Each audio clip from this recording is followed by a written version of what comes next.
Hello viewers, Super GT here. Welcome to another Gran Turismo Sport video.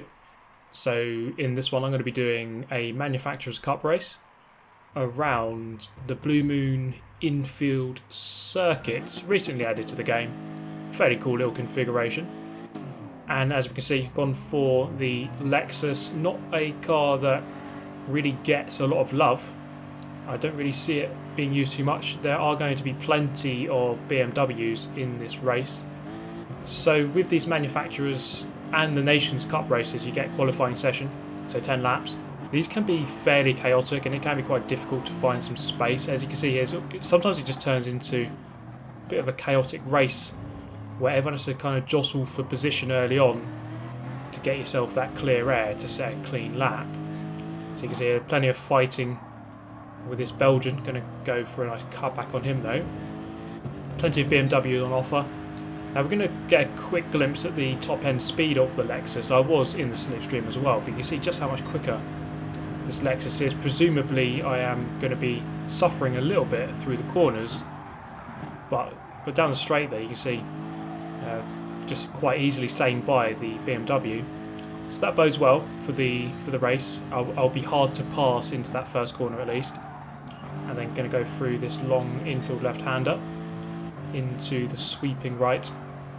It's not an easy corner to get right. It's not an easy circuit to get right really. As we cross the line to set our first proper flying lap, we're going to go up to second, just a tenth and a half behind a Spaniard. And this is the next lap, so a bit of traffic encountered through the hairpin section up the inside. I don't think I lost too much time as a result, maybe a tenth at most, or a tenth or two. We're still up though, and then across the line to go half a second ahead of second. But at the end of the session, actually, am I going to go a little bit quicker here? Let's see if I do. So you do want to actually do a pit stop halfway through these qualifying sessions just to get clean tyres, get some fresh tyres.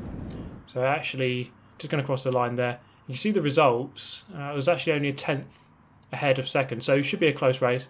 Not many high-class racers in there. You see, I am an SS driver now. I've actually made it to the highest rank. There's only a couple of A-level racers or A on driver rating. We're going to begin the race. It should still be a close battle with this Spaniard. He was only a tenth off in qualifying, so let's sort of ignore the driver ratings for now. You just got to look at the times and it's going to be close. So my main strategy here, something you're going to have to look at quite a lot, is at the bottom right of the screen. You can see the fuel mapping. Now that is crucial in these races where you have to do pit stops, where you get tyre wear and fuel use. This little menu here is very, very important.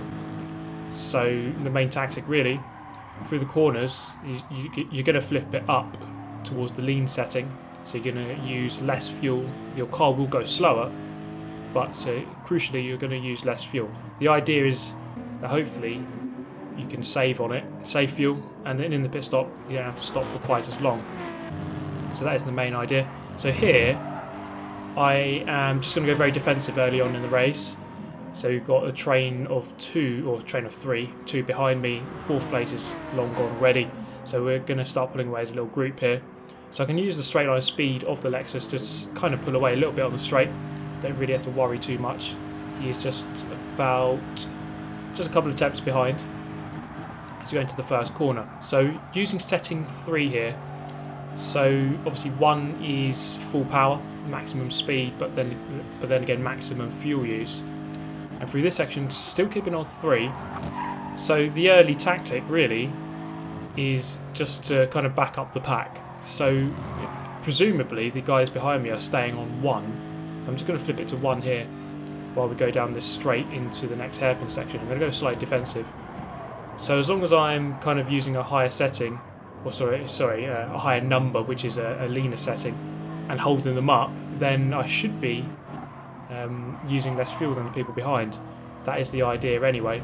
So through the hairpins, it's a good idea to use use 3, then go back down to 1 when you get back onto the straights. And of course we do have a very long straight here at Blue Moon. which is normally an oval circuit, but with the infield layout, this is now just the longest straight. So the gap fairly close. He shouldn't be able to overtake me. I've gone into setting 1, and I do have the faster car in a straight line. He will be getting slipstream, but even that isn't enough.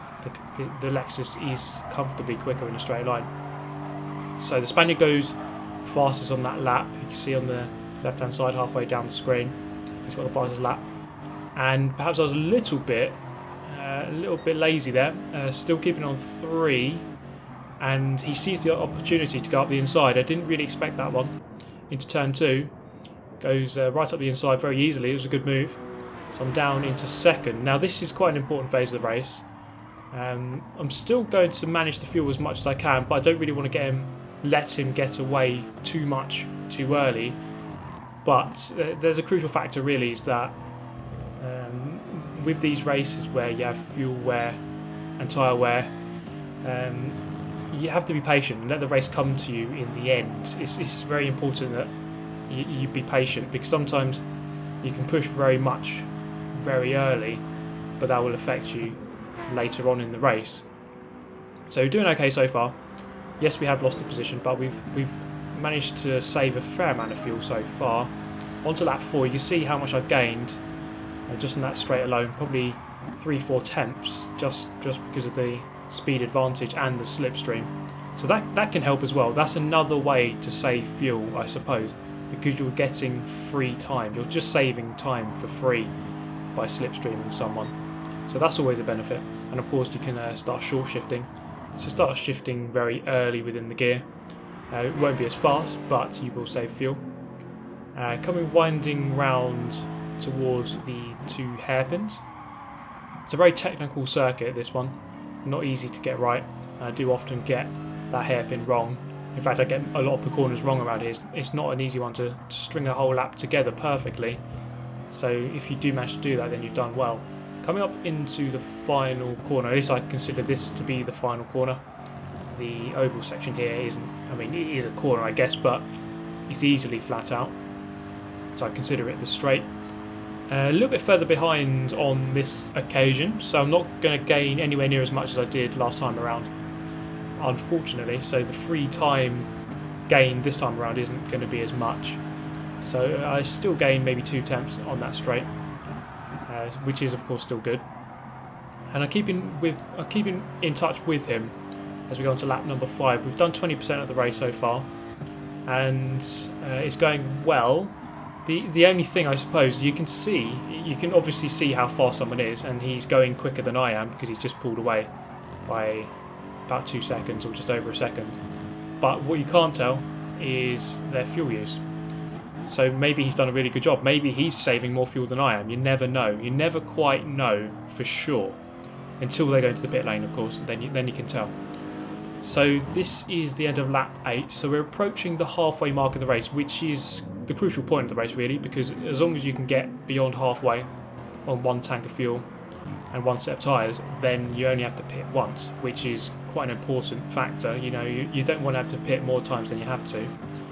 So then rounding out the oval, now we can see here that he's gone into the pit lane and he's only got 8% fuel, which is quite a big difference because I've still got 38%. So I've actually saved 30% of fuel compared to this guy.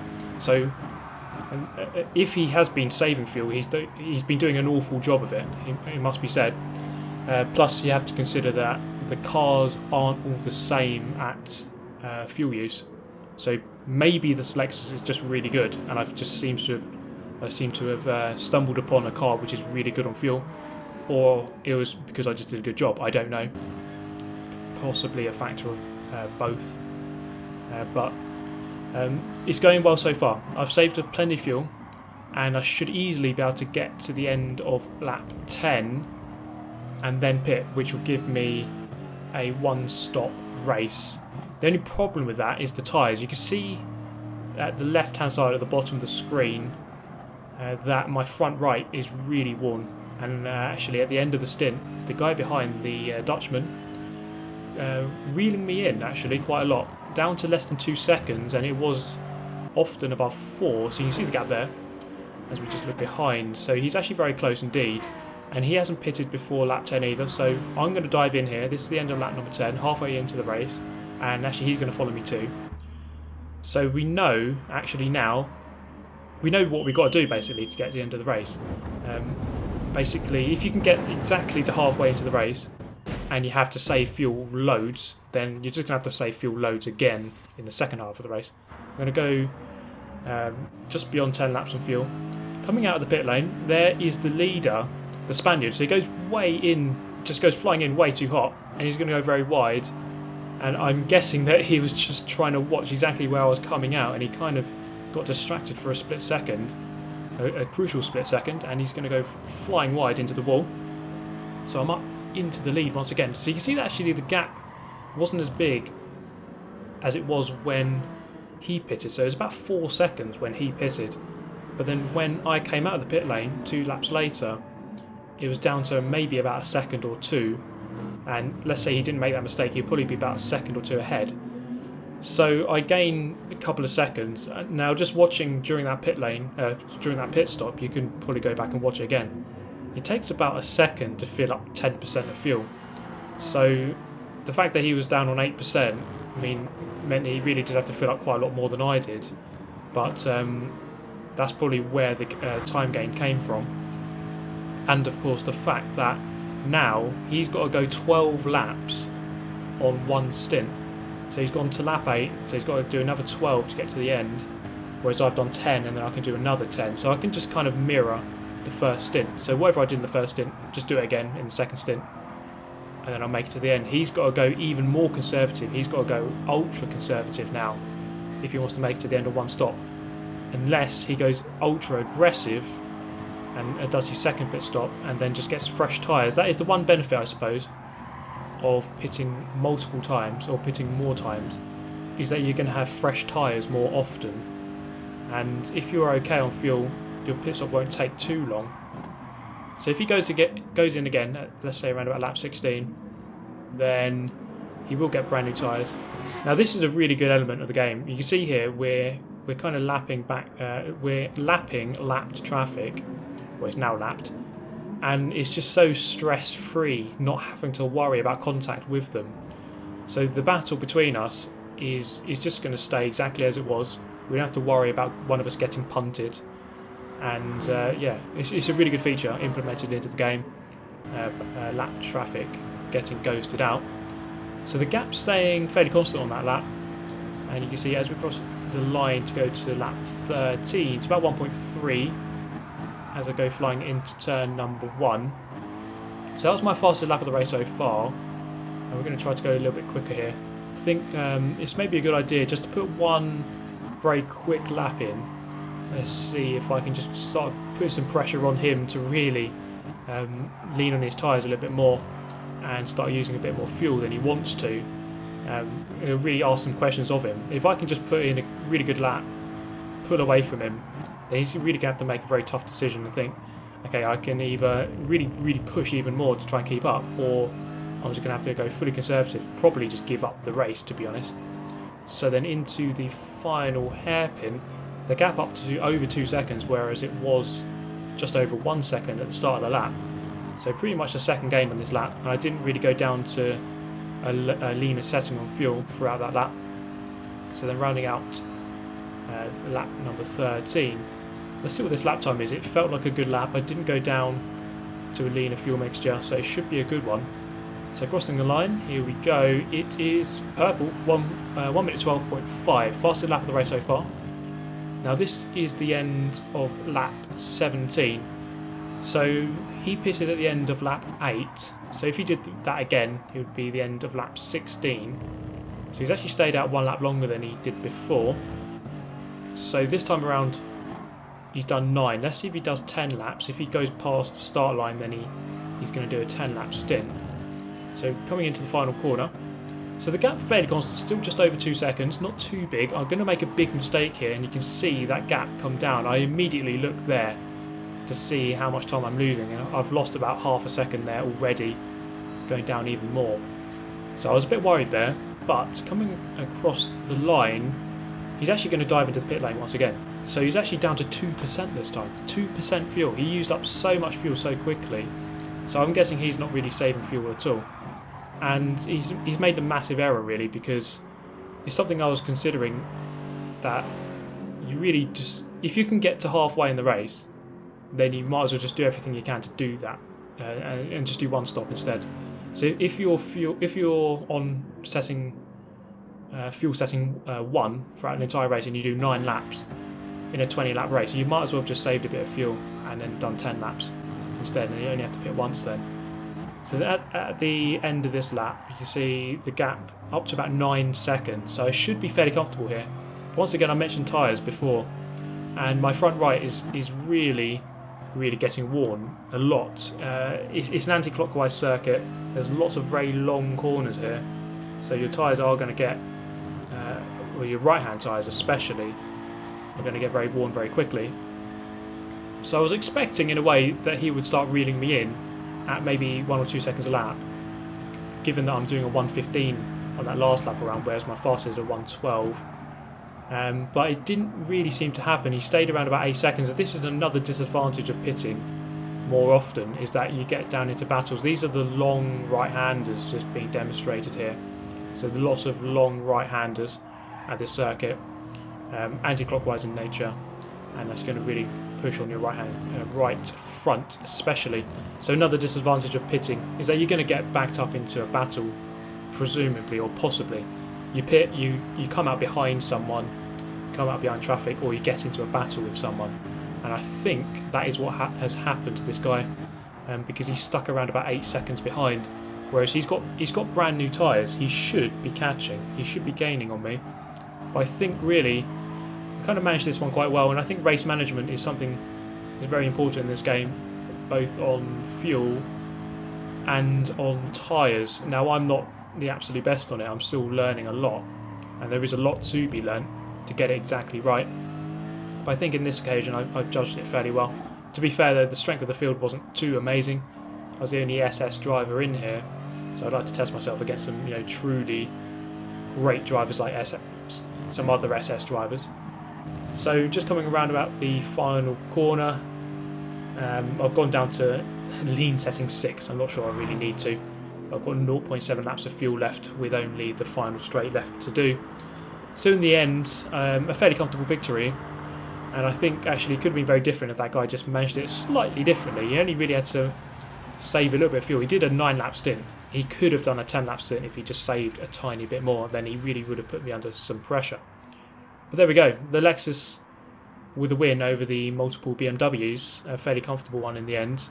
You see there about 8 seconds, and the guy in third around about 8 seconds as well, so that's presumably why he wasn't gaining on me at all at the last couple of laps. He was in a battle with that other BMW. So the Lexus seems like a really good car, good on straight line speed, fairly solid and stable around the corners as well. So a good all-rounder, and presumably also good on fuel, which is quite important. But there we go, guys. A rather perhaps educational video. There's probably lots of you out there who know all this already, but I'm just getting to grips with it myself. But it turned out to be a good race in the end, and a first place in the Lexus around Blue Moon. I do hope you enjoyed the video as always, and do subscribe if you'd like to see more, and of course do hit the like button if you enjoyed. I shall see you in the next video, guys. Thank you very much for watching as always. Goodbye.